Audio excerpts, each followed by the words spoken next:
My name's Ian. I'm a wildlife rescuer and I've been a wildlife rescuer for 9 years. I think I got involved with animals when I was a kid, and I'd bring home every stray dog in the street, much to the dismay of my parents. Wherever I see animals suffering, I like to try and help. And when you see what wildlife have to endure, it just gives you that burning passion to want to help.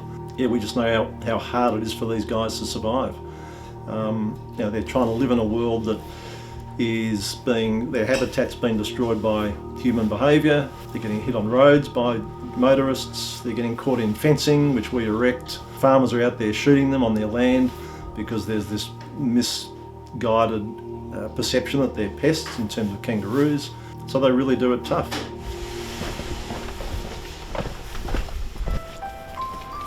Hello, Chinton. So this guy is Chinton, and he was hit by a car, left on the side of the road. The driver just kept driving, as is often the case. There was another motorist who was passing by who rang us. Chinton came into care. He had a broken pelvis. He was in a cot for probably the best part of 2 or 3 months, recuperating, and obviously now he's feeling much better. Chinton's one of our success stories, aren't you, my boy? Unfortunately, when you do this work, you see a lot of suffering. You see suffering every day, and unfortunately, a lot of those animals, the kindest thing to do is to put them to sleep. I guess the best thing out of this job is when you save that 1 out of 10, and you see that animal being rehabilitated and ultimately being released back into the wild, so that makes it worth it.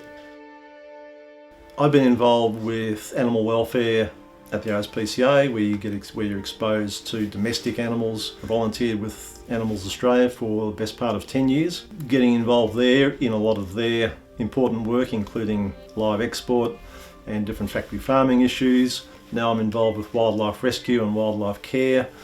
From that experience and having been exposed to just about, I think, every possible animal welfare issue that you could probably think of, at the end of the day, from my point of view, every animal deserves to have a good life.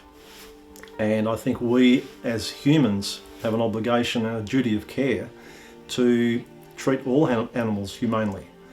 In that regard, kangaroos, any wildlife is no different to any other animal. Any farm animal, any domestic pet, they all want the same thing.